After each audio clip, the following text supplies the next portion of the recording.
The war had lasted 300 years, and now it was finally over. High Arbiter Silva stood alone in the command tower of Station Althera, the last remaining outpost of the Galactic Coalition, and she watched the tactical display with awe. 4 of her tired eyes as red warning. Light spread across the screen like a disease eating away at everything she had ever known.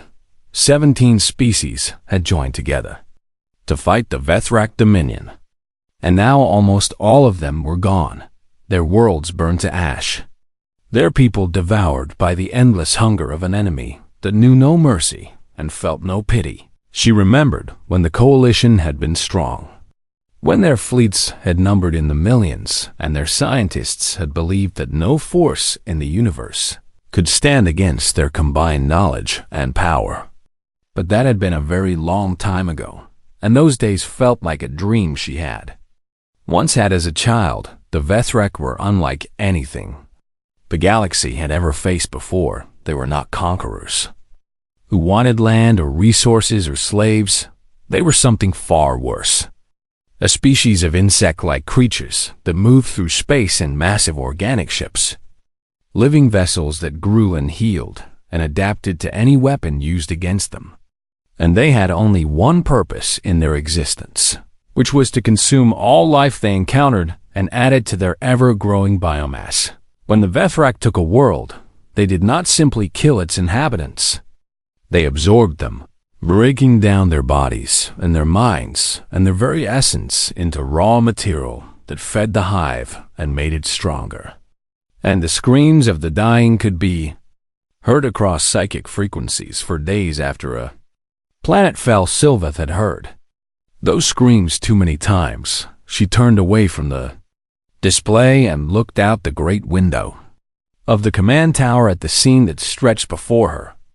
And what she saw made her heart ache with a grief so deep she could barely breathe. The space around Station Althera was filled with the wreckage of 1,000 battles. The broken hulls of Coalition warships, drifting among the debris like the bones of some great beast that had died defending its children. And scattered among the wreckage were the refugee ships, millions of survivors from a dozen different worlds huddled together in whatever vessels they had managed to escape in. These were the last of the Coalition, the final remnants of civilizations that had once spanned entire star systems. And they had nowhere left to run beyond the debris field. The Vethrak High Fleet waited with patient hunger, hundreds of their massive organic vessels pulsing with stolen life. And Sylveth knew that they were not attacking, yet only because they enjoyed watching their prey suffer and despair before the end came. Her communications officer approached her with hesitation in his steps and fear in his eyes. "High Arbiter," he said in a voice that trembled slightly, "the Vethrak are broadcasting again." Sylveth nodded and gestured for him to play the message, even though she already knew what it would say, because the Vethrak always said the same thing, the voice that filled the command tower was not a single voice, but a billion voices speaking as one, the collective consciousness of the hive mind expressing itself in words that other species could understand. "You have fought well," the Vethrak said with something that might have been respect or might have been amusement. "But your fighting is over now, and your struggle has only delayed the inevitable. For we are the hunger that cannot be satisfied, and the darkness that swallows all light. And in the end, every species joins us, whether they wish to or not." The message ended, and silence filled the room as the surviving officers looked at each other with despair written clearly on their faces. Sylveth closed her eyes and allowed herself one moment of weakness, one moment to feel the full weight of her failure and the failure of everyone who had trusted her to lead them to victory. She'd have been a young officer when the war began, and she had believed with all her heart that the Coalition would win, because they were fighting for their homes and their families and their right to exist. But the Vethrak did not care about any of those things. They simply hungered. And you could not defeat hunger by believing. Strongly enough, when she opened her eyes again, she had made her decision. "Prepare a final broadcast," she commanded in a voice that was steady despite the tears that ran down her face. "Send it on all frequencies to every corner of the galaxy, including the uncontacted sectors where primitive species have not yet achieved space travel." A communications officer looked confused and asked what message she wanted to send. Sylveth walked to the transmission console and began to speak, her words carrying across the void to anyone who might be listening. "This is High Arbiter Sylveth of the Galactic Coalition, and I'm sending this message as a warning to any species that receives it. For the Vethrak Dominion cannot be stopped and cannot be reasoned with and will eventually find you no matter where you hide." She paused and gathered her thoughts before continuing. "We were 17 species united against a common enemy, and we fought with everything we had for 300 years, and still we lost. So do not make the mistake of believing you can succeed where we failed. Instead, stay hidden for as long as you can and treasure every moment of peace you have left. And when the Vethrak finally come for you, remember that you are not alone in your fate, that others have walked this path before you and faced the same end." She took a deep breath and finished her message with the only comfort she had left to offer. "Remember us, if you can, and know that we tried our best even though our best was not enough. And perhaps that is all any of us can do in the face of such darkness." The message ended and began its long journey through space, traveling on quantum frequencies to the far edges of the galaxy where young species were still learning to look up at the stars and wonder what might be out there. One such message reached a small blue planet orbiting an unremarkable yellow star in a quiet arm of the Milky Way galaxy.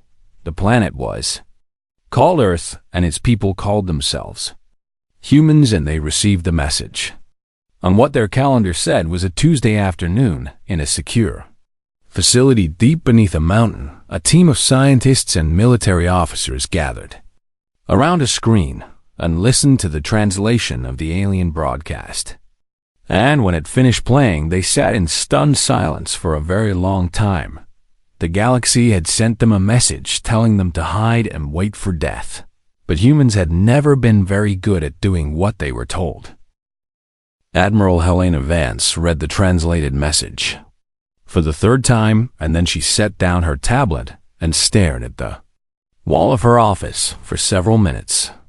Without moving, she was 57 years old, and she had served in the United Earth Navy for 35 of those years, rising through the ranks during a time of peace and expansion when humanity had finally united under one government and turned its eyes toward the stars.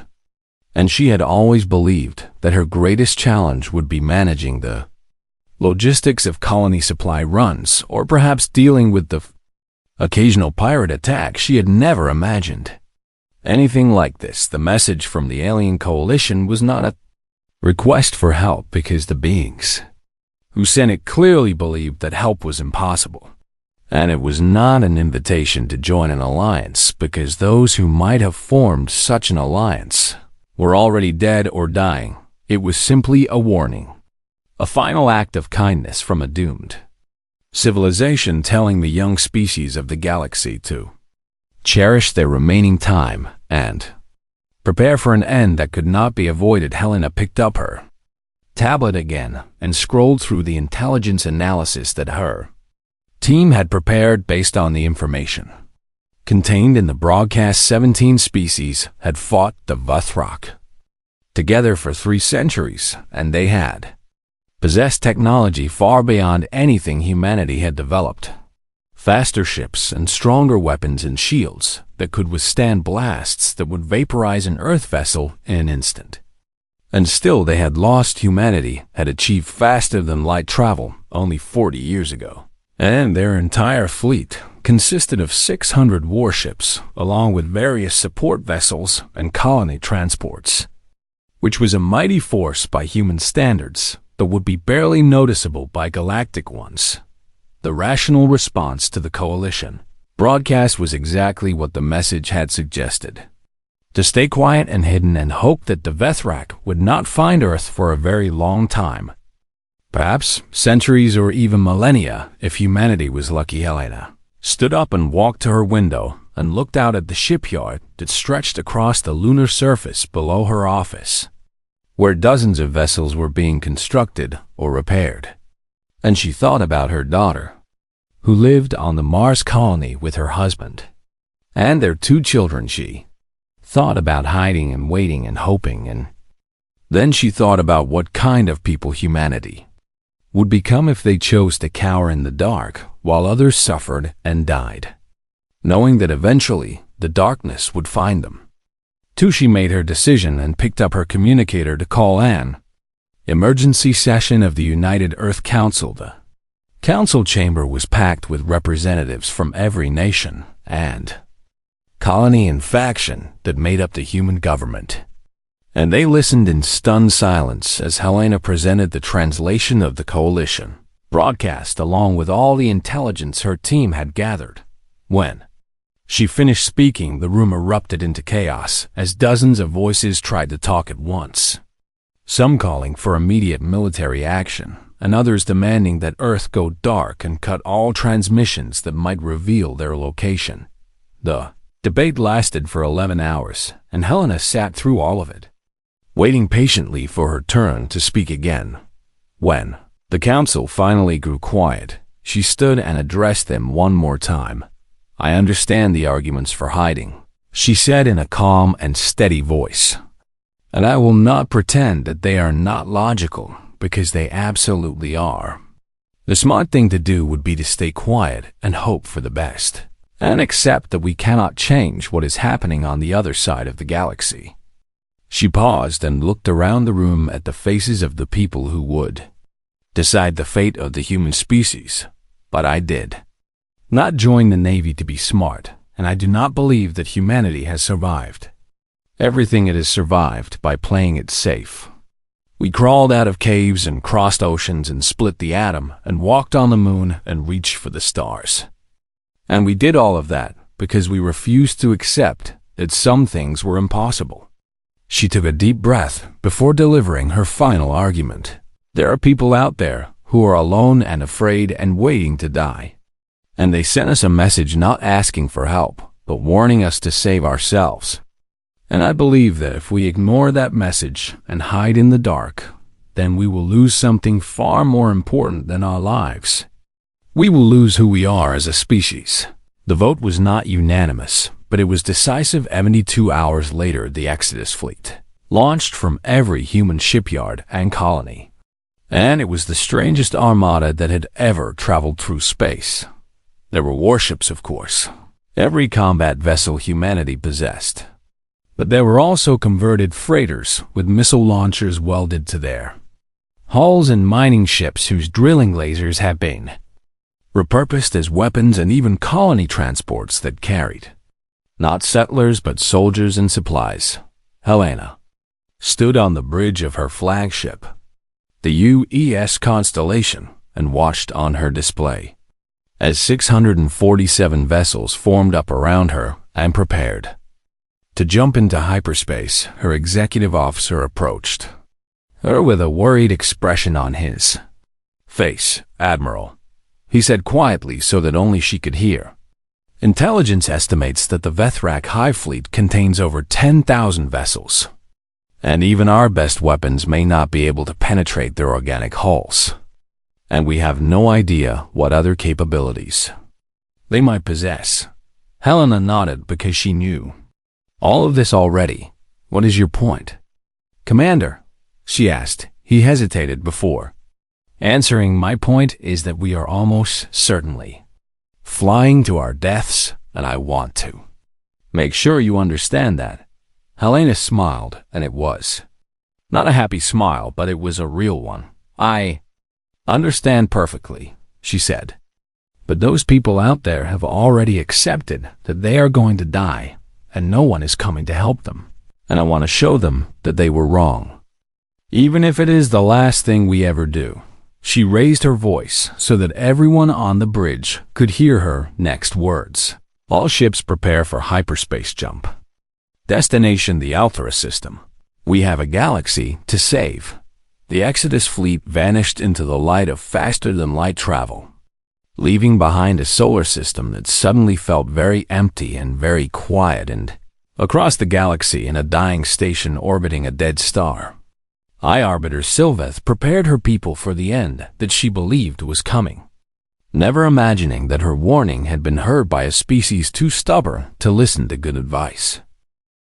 The Exodus fleet emerged from hyperspace into a scene that would haunt the dreams of every human who witnessed it for the rest of their lives. The Althera system had once been beautiful according to the Coalition records that humanity had decoded during their long journey.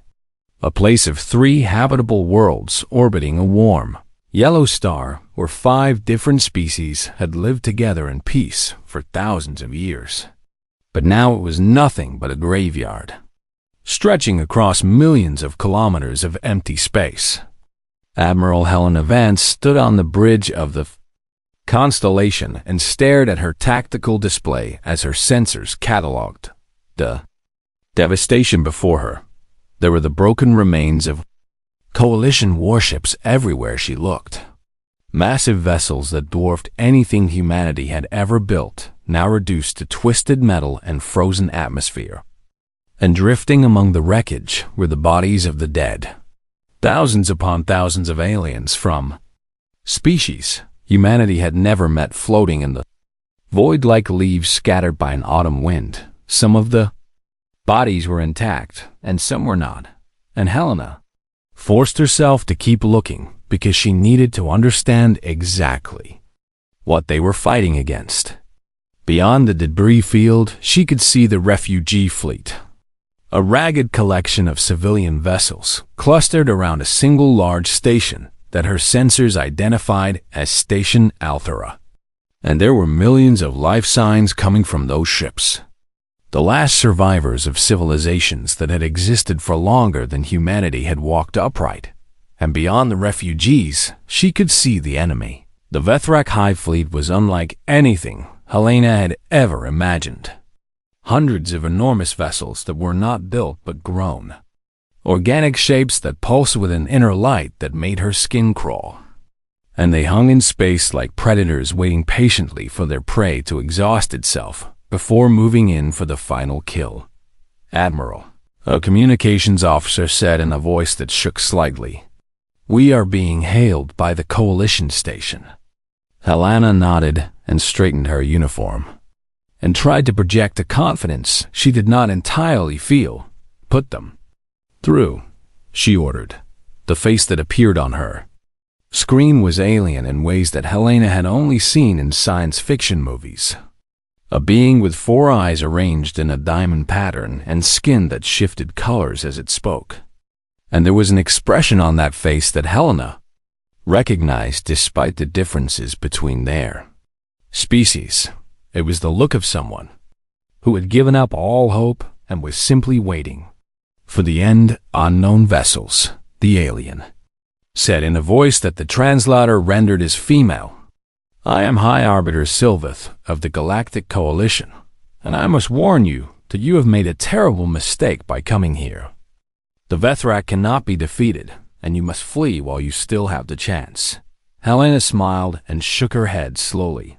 "High Arbiter," she replied, "I am Admiral Helena Vance of the United Earth Navy, and we received your message 3 weeks ago, and we came as fast as we could. And I appreciate the warning, but we did not travel halfway across the galaxy just to turn around and go home." There was a long pause as Sylveth processed what she was hearing. "You came because of my message," she said slowly. "The message where I told you to hide and prepare for your own eventual destruction. That is correct. And instead of hiding, you gathered your fleet and came here to fight an enemy that has destroyed civilizations 1,000,000 years older than your own. Also correct." Sylva's skin rippled through several colors that Helena suspected represented emotions she could not name. "Why would you do such a thing?"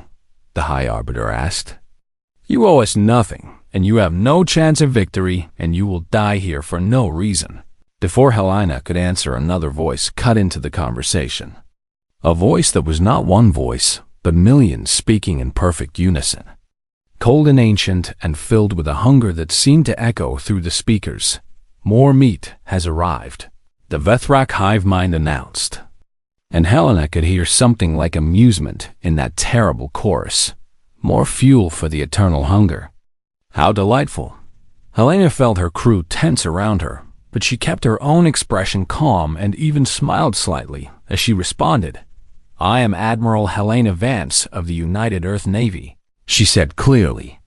"And on behalf of the human species, I am asking you to withdraw from this system and release the Coalition survivors into our custody." The laughter that came from the Vethrak fleet was not really laughter at all, but something far worse. A sound that seemed to crawl inside Helena's skull and scratch at the inside of her brain.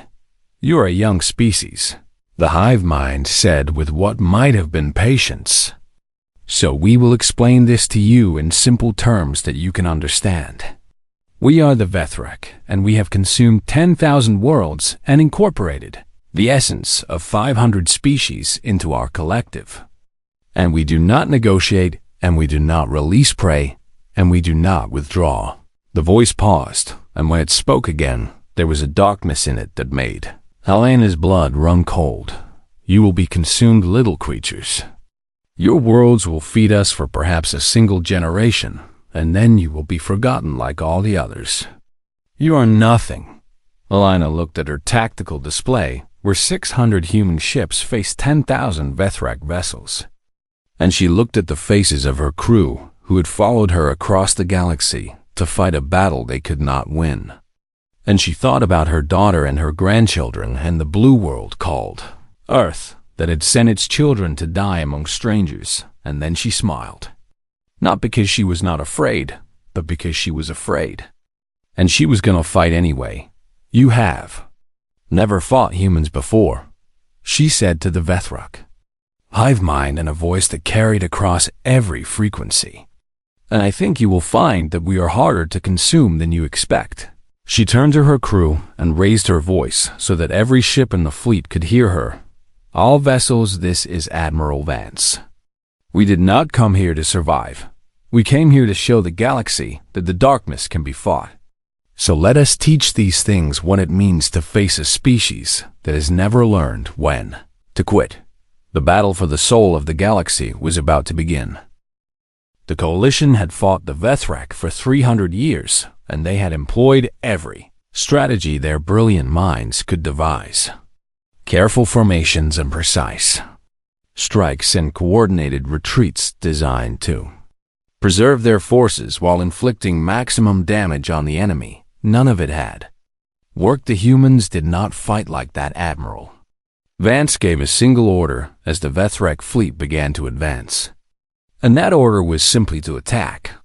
And 600 human vessels surged forward in a wave of metal and fire that caught the enemy completely off guard. The Vethrak had expected the small fleet to hold formation near the Coalition survivors and attempt a defensive action, which is what any rational species would do when outnumbered 15-1. But humans were not always rational, and they had not traveled across the galaxy to play defense. The first human ships to reach the enemy were a squadron of converted mining vessels that had been designed to break apart asteroids. And instead of trying to penetrate the organic hulls of the Vethrak ships with weapons fire, they simply accelerated to maximum speed and crashed directly into their targets. The explosions were visible from Station Althera, where High Arbiter Sylveth watched in stunned disbelief. "They are ramming the enemy," one of her officers said in a voice that could not hide its shock. "They are deliberately destroying their own ships to damage the Vethrak." Sylveth could not respond because she had never seen anything like this in 300 years of warfare. The Coalition had always fought to preserve life, to minimize casualties, to retreat when victory was impossible. because they valued each individual and believed that every death was a tragedy to be avoided. These humans seemed to have a different philosophy. Entirely, Commander Jin Wei of the UES Defiance led a strike force of 12 destroyers directly into the center of the Vethrak formation. A maneuver so reckless that coalition tactical officers would have court-martialed anyone who suggested it.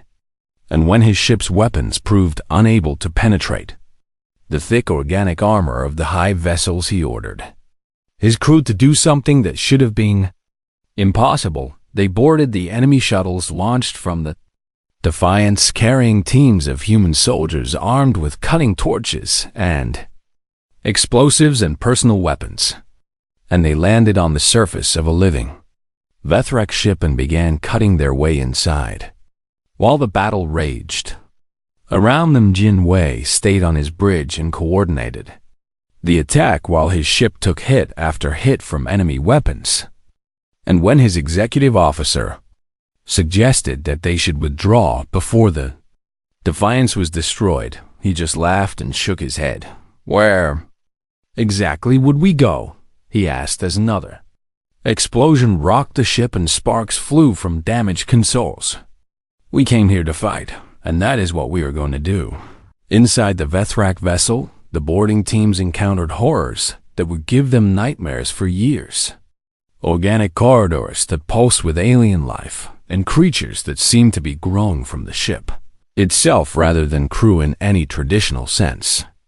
But they kept moving forward because that was what they had been trained to do. Private Maria Santos led her squad through a nightmare maze of flesh and chitin until they found what appeared to be a central nerve cluster, a massive organic structure that pulsed with light and seemed to control the movements of the entire ship. She set her explosive charges and called for extraction, and her shuttle pilot somehow managed to land on the heaving surface of the enemy vessel and pick up the surviving members of her team. And 30 seconds after they cleared the blast radius, the charges detonated and the Vethrak ship went dark and began to drift. It was the first time in 300 years that a hive vessel had been killed without being destroyed by massive fleet-scale weapons. The battle continued for 12 hours, and the cost to the human fleet was devastating. Ship after ship falling to the overwhelming firepower of the Vethrak. But every human vessel that died took enemies with it, and the organic ships of the hive mind were healing more slowly than anyone had expected. Admiral Vance coordinated the chaos from the Constellation, which had taken so much damage that half her crew was dead and most of her weapons were offline. But she refused to withdraw, and she refused to stop fighting. "They are adapting," her tactical officer reported as the battle entered its second day. "They are learning our tactics and countering them. Then we will adapt faster," Vance replied without hesitation. That is what humans do, and they did adapt, changing their strategies constantly, trying things that made no logical sense, attacking when they should have retreated, and retreating when they should have attacked, keeping the Vethrak off balance in a way that the Coalition's more predictable tactics had never managed. Something strange happened on the evening of the second day. The Vethrak stopped advancing. High Arbiter Sylveth watched her tactical display with all four eyes wide as the enemy fleet held position instead of pressing their overwhelming numerical advantage. And she realized that she was witnessing something unprecedented. "They are hesitating," she said to herself in a voice filled with wonder. The Vethrak are actually hesitating. The hive mind that had consumed 500 species without pause was facing an enemy that did not break, that did not surrender, that seemed to grow more aggressive with every wound it received. And for the first time in its ancient existence, it was unsure how to proceed. Commander Jin Wei, bleeding from a head wound and exhausted beyond measure, received a transmission from the Vethrak on the third day of the battle. "What are you?" the hive mind demanded in a voice that was no longer amused. "You should have broken long ago. You should be fleeing or begging for mercy. Why do you continue to fight when victory is impossible? Jin Wei laughed despite the pain and the exhaustion and the knowledge that his ship was dying around him. We are humans, he replied, and we do not know when to quit. The Vatrak had no response to that because in all their long history, they had never encountered such a thing. And, watching from Station Althera High Arbiter, Sylveth felt something she had not felt in decades. Hope. The Battle of Althor Prime lasted 3 days, and when it finally ended, the galaxy had changed forever. Vethrek Hive Fleet did not retreat in the traditional sense because the hive mind did not understand the concept of retreat. But on the morning of the 4th day, the surviving organic vessels began to pull back from the combat zone and regroup at the edge of the system. They had not been destroyed. Far from it. The Vethrak still outnumbered the surviving human ships by a significant margin. But something fundamental had shifted in the calculus of the battle. The hive mind had looked into the hearts of humanity and seen something it did not understand. A species that fought not because they expected to win, but because they could not bear the thought of doing anything else. And for the first time in its ancient existence, the Vethrek felt something that might have been doubt. Admiral Helena Vance stood on the bridge of the constellation and watched the enemy withdraw through eyes that were red from exhaustion and grief. Of the 647 ships that had made up the Exodus fleet, only 214 remained operational, and many of those were so badly damaged that they would never fight again. And the death toll was still being calculated, but the early estimates suggested that nearly 100,000 humans had given their lives in this battle. Helena thought about each of those deaths, and she felt the weight of them pressing down on her shoulders like a physical burden, because she was the one who had led them here, and she was the one who had asked them to die for strangers they had never met. But when she looked at the tactical display and saw the coalition refugee ships still intact, still safe, still holding millions of lives that would have been lost without human intervention, she knew that she would make the same choice again.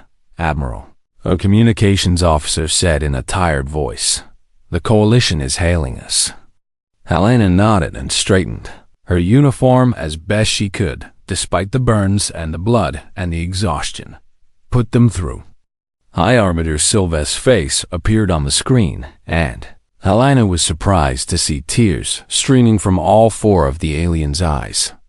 "Admiral Vance," Sylveth said in a voice that trembled with emotion, "I do not have words sufficient to express what I am feeling right now. For 300 years, we fought alone, and we watched our worlds burn and our people die, and we accepted that the end was inevitable. And then you came." She paused and seemed to struggle to compose herself. "You did not know us. You owed us nothing. You had no realistic chance of victory. And yet, you came anyway, and you fought, and you died for us. Why? I have to understand why you would do such a thing." Helena thought about the question for a long moment before she answered. She thought about Earth and its long history of violence and cruelty, the wars and the famines and the injustices that had marked humanity's journey from the caves to the stars. And she knew that humans were far from perfect, that they could be selfish and short-sighted and cruel in ways that defied explanation. But she also thought about the other side of humanity, the people who ran into burning buildings to save strangers, and the doctors who traveled to plague zones, and the ordinary individuals who stood up against injustice, even when it cost them everything. And she understood that these 2 aspects of human nature were not contradictions, but rather 2 parts of the same whole. Humans were capable of great evil, but they were also capable of great good. And when they saw someone suffering, they felt a pull in their hearts that demanded action, even when action seemed futile. "We came because you were alone," Helena finally said. "And you were afraid, and you had given up hope. And we could not accept that, because we know what it feels like to face the darkness alone, and we would not wish that on anyone." She smiled despite her exhaustion. "The galaxy sent us a message telling us to hide and save ourselves. But hiding has never been our way. When we see someone in trouble, we help. Even when it costs us, even when it seems impossible. Because that is who we choose to be."